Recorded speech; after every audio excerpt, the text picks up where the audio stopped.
જાણ્યું છે કે ભાઈ અતિવૃષ્ટિની સહાય કેમ ઓગસ્ટ મહિનામાં ન ચૂકવાની, તો જાણવા મળ્યું કે પૈસા નથી. બારદાન કેમ નથી લીધા, તો જાણવા મળ્યું કે ત્યાં કોઓપરેટ કંપનીઓ નાફેડ હોય તો ભલે ગુજકો માર્શલ હશે તો ભલે જ્યાં જ્યાં મોડું થયું છે ખેડૂતો દ્વારા જાણવા મળ્યું બારદાન નથી.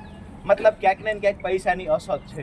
આપણે અહીંયા પીવાનું સિંચાઈના પાણીની લાઈનો નખાતી નથી તો એમાં જાણવા મળ્યું કે ક્યાંક ને ક્યાંક પૈસા નથી. તો આજે આપણા ખેડૂત ભલે દેવાદાર છે પણ આપણા ખેડૂતોએ ઘડીક વારમાં અહીંયા 1501 રૂપિયો ભેગો કર્યો છે.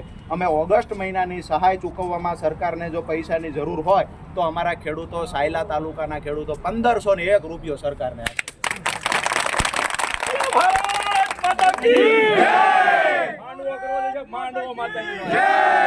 બીજી વાત એ છે કે હવે બાકી વાત રહી સપ્ટેમ્બર અને ઓક્ટોબરમાં જે કમોસમી વરસાદ પડ્યો.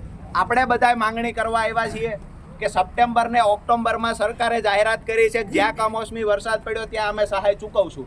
તો મામલતદાર સાહેબ મારફતે આપણે કહીએ છીએ કે સપ્ટેમ્બર ઓક્ટોબરમાં અમારે ત્યાં વરસાદ પડ્યો છે તો અમને સહાય મળવી જોઈએ અને આ સહાય માંગવા આવ્યા છીએ. અને ઓગસ્ટવાળા પૈસા સરકાર પાસે નથી તો એને સહાય કરવા આવ્યા છીએ. સપ્ટેમ્બર ઓક્ટોબરના પૈસા માંગવા આવ્યા છે. બરાબર છે? તો આ 1501 રૂપિયો ભાઈ પટેલભાઈ 2-4 ખેડૂતો ભેગા થઈ અને સાહેબને આપો. આવેદનપત્રમાં એમ નહીં આપો, તમારા આવેદનપત્રમાં ડિટેલ નોટ સાથે લખી નાખો. નોટ સાથે ભાઈ નથી લખવાનું સાહેબ, એમને ખબર નહીં પડે તો અમારે ક્યાં? એ તો તમારા માણસોને કયો, અમે થોડા એવા ભણેલા ગણેલા છીએ. પૈસા દેવાના બે માણસોને બેસાડવું, તમારા માણસોને કહેજો લઈ નાખે.